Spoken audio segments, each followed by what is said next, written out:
Avez-vous déjà ressenti une gêne en votre présence, même si vous n'avez rien fait de mal? Avez-vous déjà remarqué que certaines personnes, qui prétendent vous soutenir, vous applaudissent en cas d'échec et se taisent lorsque vous réussissez? Eh bien, c'est vrai. Le danger ne vient pas toujours de l'extérieur, il est parfois tout près de vous, déguisé en amitié. Dans cette vidéo, nous explorons 10 signes spirituels et émotionnels qui montrent que quelqu'un essaie de vous obscurcir, alors que vous le considérez pourtant comme votre ami sans le savoir. Tout cela s'appuie sur la psychologie des profondeurs de Carl Jung, qui a révélé comment l'ombre humaine se projette sur ceux qui brillent trop fort. Si vous êtes l'une de ces personnes, l'un des élus, vous vous reconnaîtrez en chaque point. Avant de plonger dans cet univers de connaissance de soi, je vous invite à vous abonner à la chaîne, à l'aimer et à activer les notifications. Ainsi, vous serez toujours connecté à du contenu inspirant et transformateur. Rejoignez-nous. Préparez-vous à identifier les amitiés spirituellement dangereuses, à comprendre les attaques invisibles, à reconnaître les signes cachés d'une haine spirituelle déguisée et, surtout, à apprendre à protéger votre énergie et votre lumière intérieure. Ce que vous êtes sur le point de découvrir pourrait changer à jamais votre façon d'interagir avec les autres. Mais attention, plus vous brillez, plus les ombres apparaissent autour de vous. C'est pourquoi cette vidéo est un avertissement pour les éveillés. Connaissez-vous ce sentiment d'être incompris, même quand on fait tout avec de bonnes intentions? Lorsque vous entrez dans une pièce et remarquez des regards obliques, des changements de ton, ou même cet étrange silence que personne ne justifie, cela pourrait être le signe que votre lumière vous dérange.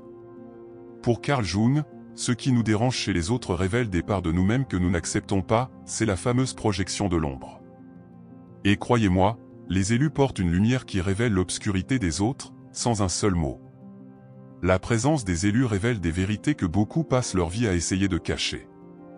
Votre courage d'être authentique, votre génie naturel, votre spiritualité consciente, tout cela agit comme un miroir.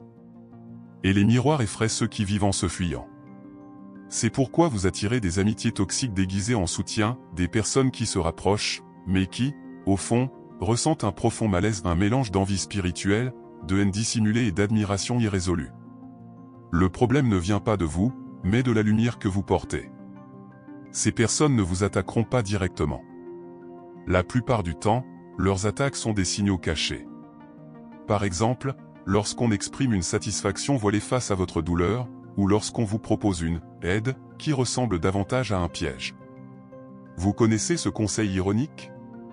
Ou cette comparaison subtile avec quelqu'un de meilleur? C'est de l'indifférence, c'est une attaque énergique déguisée en amitié. C'est une façon de vous rabaisser sans se salir les mains. Selon Jung, ce qu'une personne n'accepte pas en elle-même, elle le projette sur les autres. Et lorsque vous vous montrez entier, confiant, en paix avec vous-même, vous défiez l'ego non résolu de l'autre. Au lieu de soigner ses propres blessures, ces personnes préfèrent vous pointer du doigt, même silencieusement. Pour elles, vous êtes le méchant, alors qu'en réalité, vous êtes simplement entier. Les élus ont tendance à déclencher ce type de réaction. C'est presque inévitable. Et le plus curieux? Souvent, la personne qui s'efforce de vous effacer est celle qui vous admire le plus en secret. Mais l'ego empêche cette admiration de se transformer en respect. Elle se transforme alors en froideur émotionnelle, en plaisanterie déguisée ou en une présence qui semble encourageante, mais qui vous sape l'énergie. Méfiez-vous des faux alliés, ils vous offrent généralement des sourires et des mots doux. Alors n'oubliez jamais, votre lumière n'offense pas. Elle ne fait que révéler. Elle révèle qui est entier et qui vit encore sous l'emprise de l'ombre. Qui a guéri et qui saigne encore mais cache sa blessure. Ne baissez pas votre fréquence pour vous adapter à des espaces restreints. Votre présence est déjà une guérison et ceux qui ne sont pas prêts à guérir tenteront de vous blesser.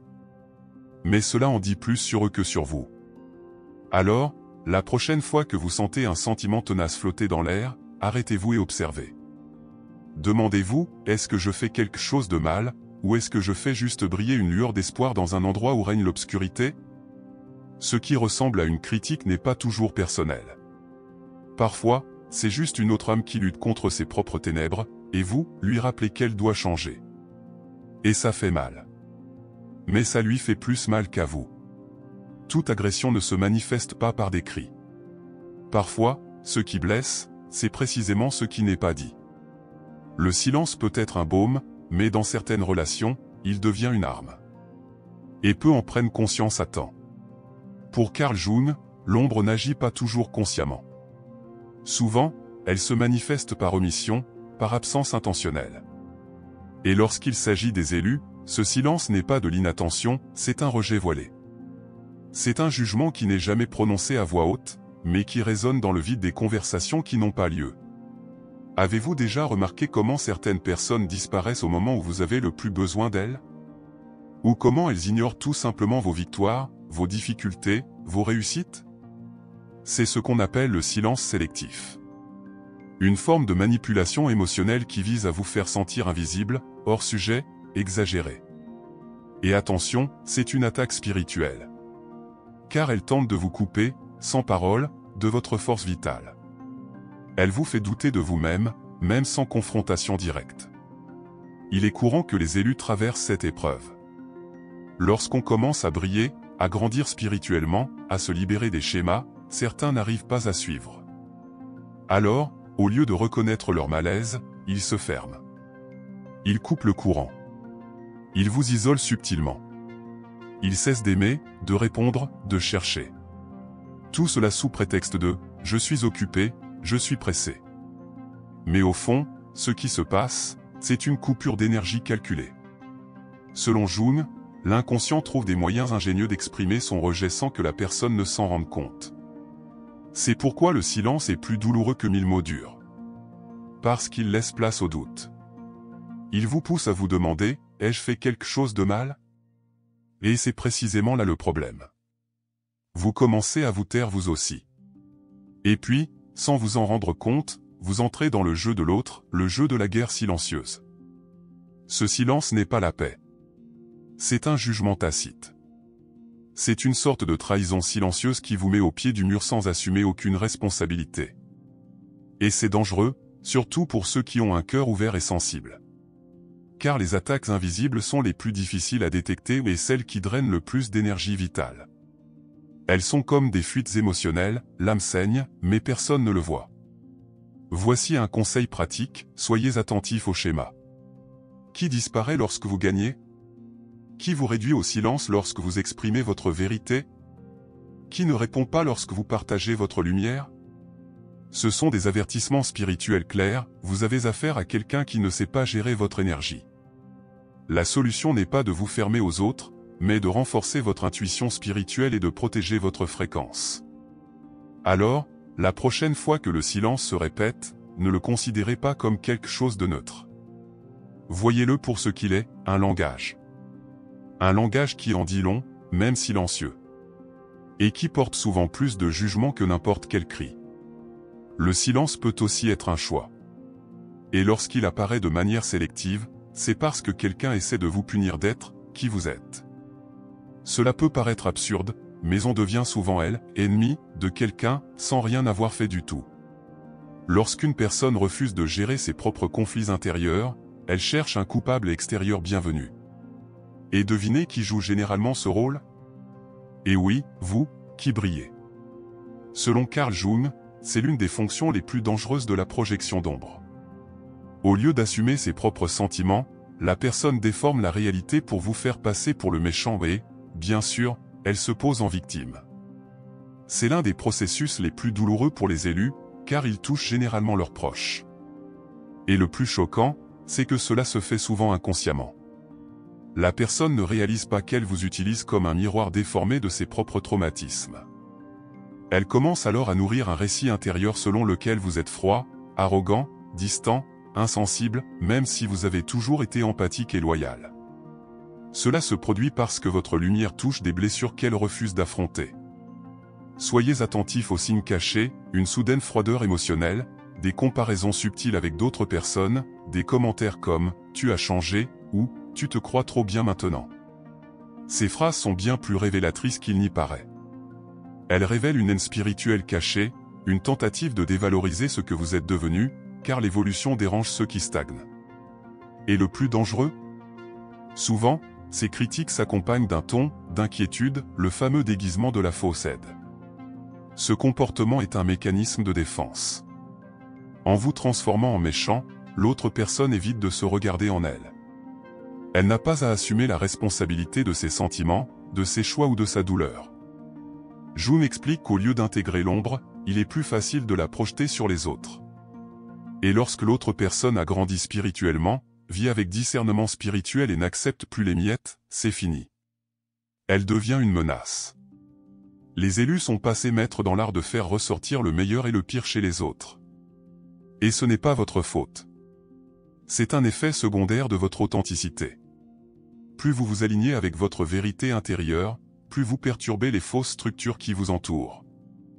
Et ceux qui vivent dans le mensonge ne veulent pas de miroir, ils recherchent un renforcement.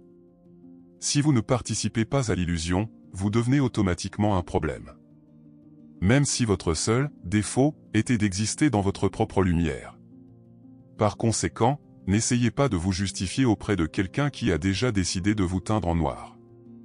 Inutile d'expliquer votre couleur à quelqu'un qui ne veut voir les choses qu'en noir et blanc. Lorsque vous réalisez que vous êtes déformé dans l'esprit de quelqu'un, la meilleure chose à faire est de prendre consciemment et fermement vos distances. Non par fierté, mais par protection énergétique. Car vous ne pouvez pas guérir quelqu'un qui vous utilise comme une béquille émotionnelle.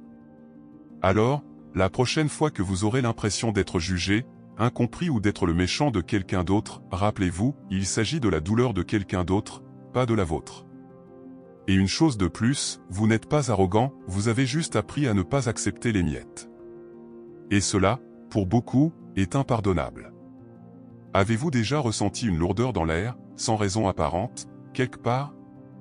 Ou été en compagnie de quelqu'un qui souriait, mais tout votre corps avait envie de partir? Ce n'est pas de l'imagination, c'est de la sensibilité spirituelle. Pour Carl Jung, l'inconscient communique non seulement par les mots ou les pensées, mais aussi par le corps. Et lorsque l'esprit tente de rationaliser des situations toxiques, le corps agit comme une alarme silencieuse.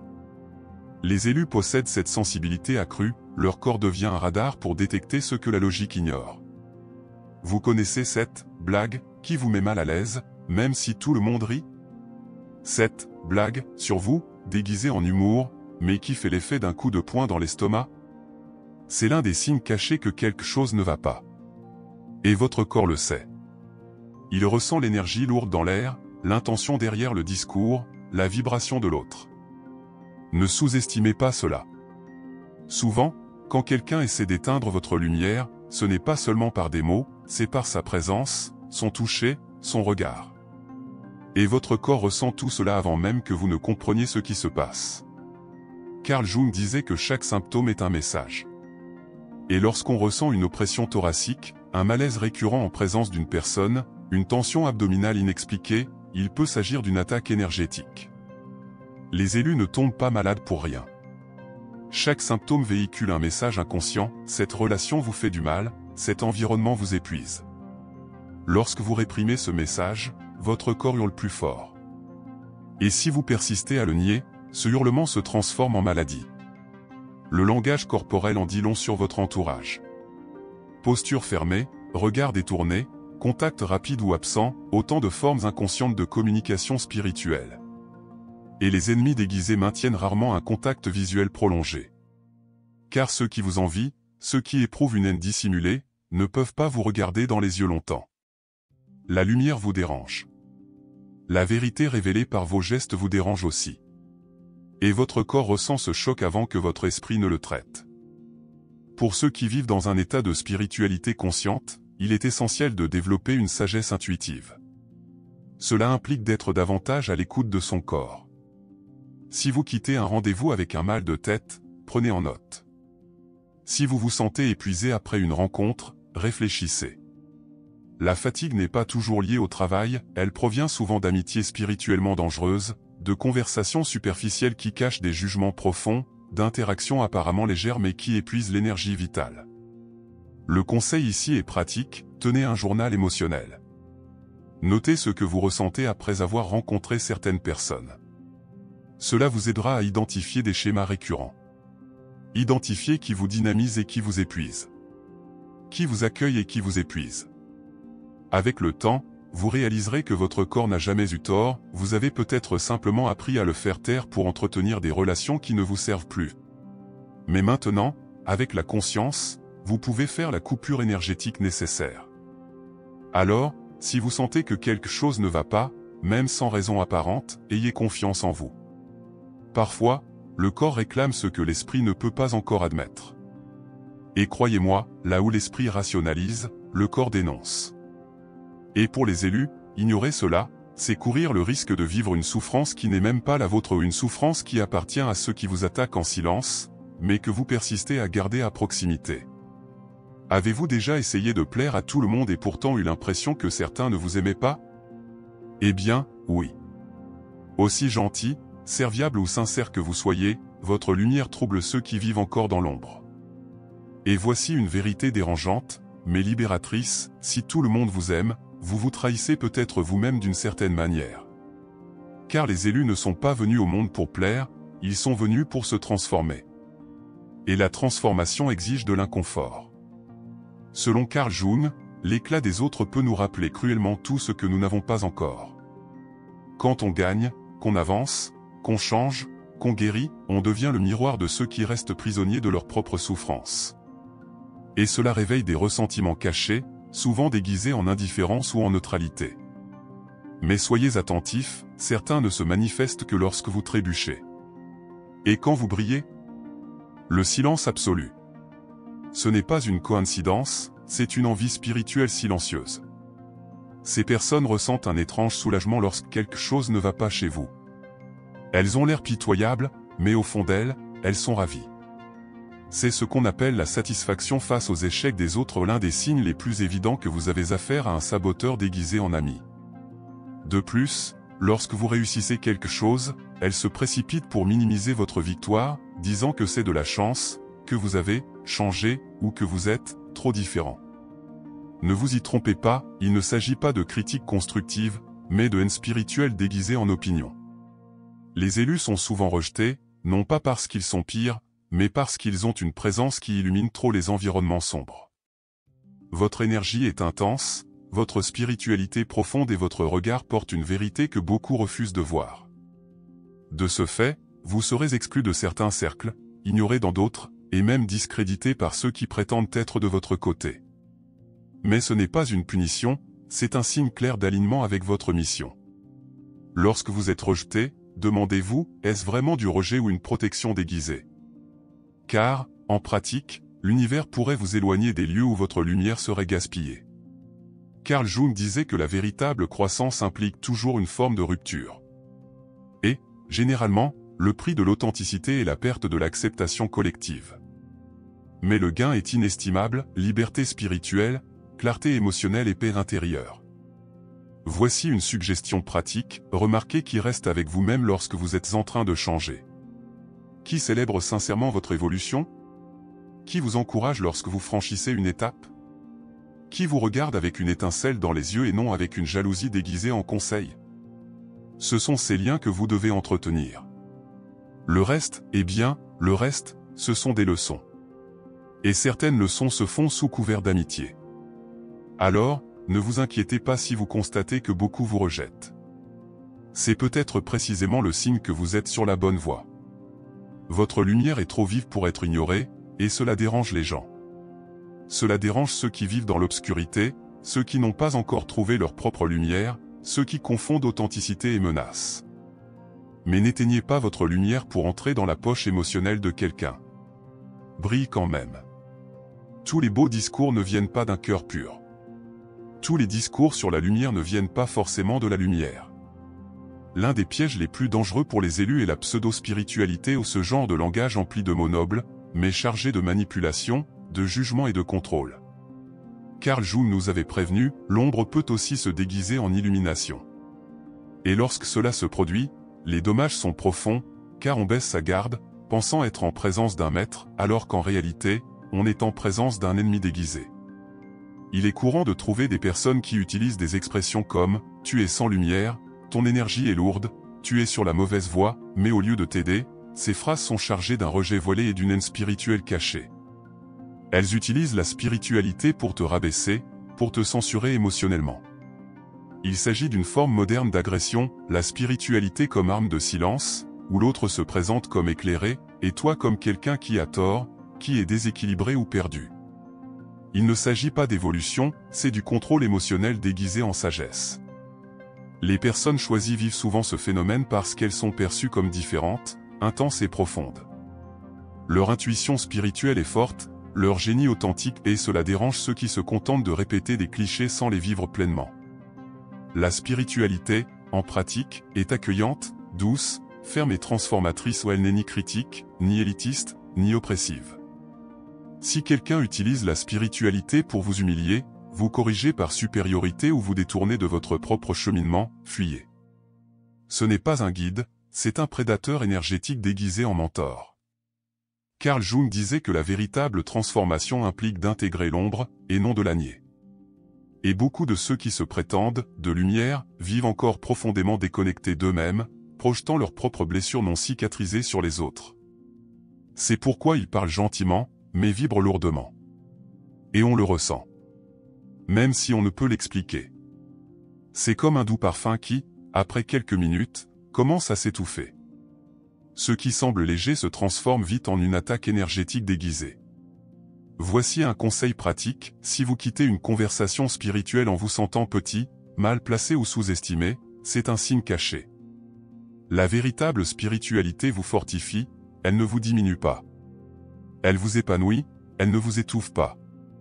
Les personnes qui partagent la vérité n'ont pas besoin d'utiliser des mots éloquents pour vous corriger, elles vous inspirent par l'exemple, par leur présence, par leur écoute attentive. Et non par des discours qui nuisent à votre estime spirituelle. Les élus doivent développer un filtre spirituel raffiné. L'amour et la lumière ne naissent pas toujours de l'amour véritable. Ils naissent parfois du besoin, de l'orgueil ou d'une recherche de validation. Et cela crée des amitiés spirituellement dangereuses, des gens qui vous abordent comme des maîtres, mais vous épuisent comme des vampires émotionnels. Méfiez-vous de ceux qui veulent tout vous apprendre, mais ne prennent jamais le temps de vous écouter. De ceux qui veulent vous guérir, mais qui ne peuvent même pas regarder leur propre douleur. En fin de compte, le plus grand enseignant que vous puissiez avoir, c'est vous-même. Votre intuition. Votre connexion directe au divin. Votre lumière intérieure. Et si quelqu'un tente de minimiser cela au nom de la spiritualité, soyez rassurés, ce n'est pas de la lumière, c'est une ombre non résolue qui tente de se cacher derrière de belles paroles. Et vous, en tant qu'élu, vous devez plus que jamais vous rappeler que toute lumière et tout amour ne viennent pas de la vraie lumière. Combien de fois vous êtes-vous retrouvé à essayer de justifier qui vous êtes auprès de personnes qui, au fond, n'ont jamais voulu vous comprendre ? La vérité est dure, ceux qui cherchent à éteindre votre lumière ne s'intéressent pas à votre vérité. Ils cherchent à vous contrôler. Et, selon Carl Jung, ce type de comportement survient lorsque quelqu'un n'a pas intégré sa propre ombre. Autrement dit, il est incapable de gérer sa propre douleur, ses insécurités et ses infériorités, et projette ensuite tout cela sur ceux qui lui font face. Et devinez qui est généralement la cible ? Les élus. Ce genre de personne ne veut pas vous voir briller. Elles veulent vous enfermer dans une case émotionnelle où il est plus facile de vous rabaisser. Et puis, elles commencent à vous dire des choses déguisées en conseils, tu es arrogant, tu dois redevenir comme avant, ça ne te va pas, ce qui semble être de l'attention est en fait un appel subtil à vous réintégrer dans le petit espace qu'elles ont à offrir. Mais maintenant, vous avez grandi. Et ceux qui ont trop grandi ne peuvent plus s'intégrer dans les espaces qui leur étaient autrefois confinés. La fameuse fausse aide apparaît également ici. Ceux qui soutiennent vos décisions, à condition qu'elles ne vous éloignent pas davantage. Ceux qui vous écoutent, à condition que vous ne disiez rien qui aille à l'encontre de leur zone de confort émotionnel. Ceux qui vous aiment, mais vous comparent sans cesse à des personnes plus centrées, plus équilibrées, plus humbles. Ce n'est pas de l'amour. C'est du rejet déguisé en attention. C'est comme offrir de l'eau empoisonnée avec le sourire. Carl Jung expliquait que le besoin de contrôler les autres naît de la peur d'affronter ses propres ténèbres. Et c'est précisément ce que fait l'intelligence des élus, elle révèle ce que l'autre a encore besoin de guérir. Ainsi, au lieu de célébrer ce que vous êtes devenu, ces personnes tentent de vous enfermer dans une ancienne version de vous-même, celle qui acceptait encore les miettes, qui demandait encore la permission, qui cherchait encore l'acceptation au mauvais endroit. Mais maintenant, il est temps de vous choisir. Sans culpabilité. Sans explication. Sans réduction. Le conseil pratique est simple, ne vous justifiez pas auprès de ceux qui vous sabotent par leur élégance. Ne jouez pas au jeu de justifier votre évolution auprès de ceux qui regrettent votre soumission. Ne prouvez pas votre valeur à ceux qui en ont peur. Apprenez à couper les ponts en douceur, sans scandale, mais fermement. Certaines personnes n'apprennent à respecter votre espace que lorsque vous cessez de l'occuper à leur place. Et n'oubliez pas, ceux qui ne supportent pas votre essence ne sont pas votre destinée. Votre mission n'est pas d'être compris, mais d'être entier. Votre présence activera des déclencheurs chez de nombreuses personnes. Et ce n'est pas grave. Cela fait aussi partie de la vocation des élus. Vous êtes venus pour inspirer, non pour plaire. Pour guider, non pour vous incliner. Et cela demande du courage. Il faut dire non avec amour. Il faut aller de l'avant, même si cela implique de laisser derrière soi ceux qui n'ont pas pu vous suivre. Alors, la prochaine fois que vous ressentirez le besoin de vous expliquer, arrêtez-vous et respirez profondément. Demandez-vous, cette personne me voit-elle vraiment? Si la réponse est non, cessez d'essayer de la convaincre et continuez simplement à briller. Car au final, votre authenticité est votre plus grande protection énergétique. Et rien n'est plus menaçant pour les manipulateurs que quelqu'un qui n'a plus besoin d'être accepté pour vivre en paix. La plupart des gens imaginent que le combat spirituel est une affaire extérieure, une confrontation entre le bien et le mal. Mais les élus le savent, le véritable champ de bataille est intérieur et invisible. Carl Jung a dit un jour que notre plus grande bataille est celle contre notre propre ombre. Et ce processus d'intégration n'est pas bruyant. Il n'implique ni discours ni projecteur. Il implique silence, souffrance et profonde connaissance de soi. La véritable guerre spirituelle n'est pas contre les gens, mais contre les systèmes énergétiques invisibles qui tentent d'éteindre votre lumière. Vous pouvez être entouré de gens souriants, vous complimentant, vous souhaitant bonne chance, et pourtant ressentir un vide, une tension dans la poitrine, une étrange agitation. Ce n'est pas de la paranoïa. C'est de la sensibilité. C'est de la sagesse intuitive. Le monde spirituel ne bouge pas avec des mots, mais avec des vibrations. Et les attaques invisibles se font souvent passer pour de l'affection. La douleur des élus est la suivante, combattre avec des armes invisibles des ennemis silencieux, tout en gardant le cœur pur. Tous les signes cachés mentionnés jusqu'ici font partie de cette guerre, silence sélectif, comparaison subtile, fausse aide, haine déguisée, spiritualité utilisée comme censure, minimisation de vos réussites, froideur émotionnelle, blague, agressive, langage corporel hostile et trahison voilée. Rien de tout cela ne se lit sur votre visage. Cela se lit entre les lignes, dans le ton, dans les regards, dans les absences. C'est un jeu d'énergie. Et vous devez apprendre à lire l'invisible non pas à vivre dans la peur, mais à vivre avec discernement spirituel. Carl Jung nous enseigne que les êtres humains projettent vers l'extérieur ce qu'ils ne peuvent affronter intérieurement. Et souvent, ce à quoi nous faisons face en silence le doute, la culpabilité, la solitude, l'incompréhension est le reflet d'un système invisible qui tente de saboter notre expansion. C'est pourquoi il est si important de soigner nos relations, de purifier notre champ énergétique et de surveiller notre propre esprit. Car la plus grande attaque spirituelle survient lorsque nous commençons à douter de nous-mêmes. Voilà la vraie guerre, maintenir sa flamme allumée même quand le monde semble vouloir l'éteindre. Persévérer même sans applaudissements. Croire en sa mission même quand personne ne la comprend. Fortifier son âme les jours où tout nous dit d'arrêter. Voilà le combat des élus. Non pas pour la gloire, mais pour la cohérence, pour la conscience, pour l'engagement vers quelque chose de plus grand. Voici quelques conseils pratiques, cultivez des moments de silence volontaire. Méditation, prière, nature, écriture. Qu'est-ce qui fonctionne pour vous? Ces moments sont une véritable armure spirituelle. Ils vous alignent sur votre vérité et vous protègent des interférences extérieures. Faites-en une habitude, pas une urgence. N'attendez pas une crise pour trouver l'équilibre. Ceux qui se préparent dans l'invisible gagnent dans le visible. Et rappelez-vous, ce que vous affrontez en silence, l'univers le récompensera par sa manifestation. Aucune larme n'est gaspillée. Aucun rejet n'est vain. Aucune coupure énergétique ne passe inaperçue au niveau spirituel. Votre lumière s'affine dans la douleur et quand tout semble calme à l'extérieur, sachez que le véritable miracle se produit à l'intérieur. Avez-vous remarqué combien de manières subtiles et pourtant profondes il existe pour tenter d'éteindre la lumière de quelqu'un? Peut-être, tout au long de cette vidéo, vous êtes-vous souvenu de visages, de situations, de phrases, de silences?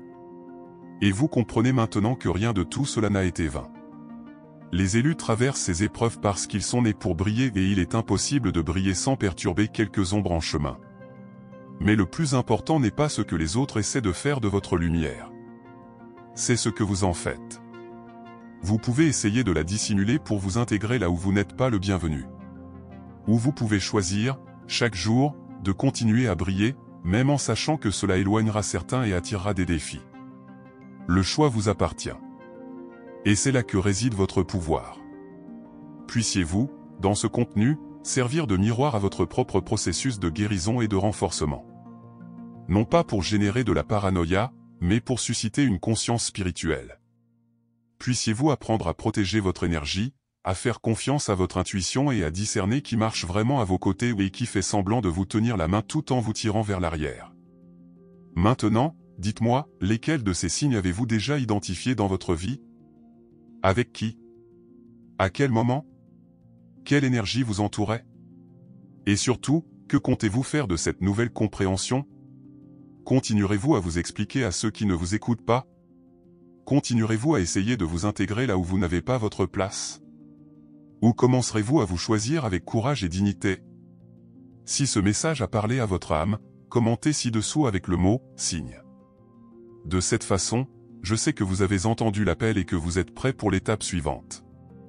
Et bien sûr, n'oubliez pas de vous abonner à la chaîne, d'activer les notifications et de laisser un « j'aime ». Cela nous encourage et vous permet de continuer à recevoir du contenu comme celui-ci, qui vous fait réfléchir, ressentir et, surtout, vous rappelle qui vous êtes vraiment.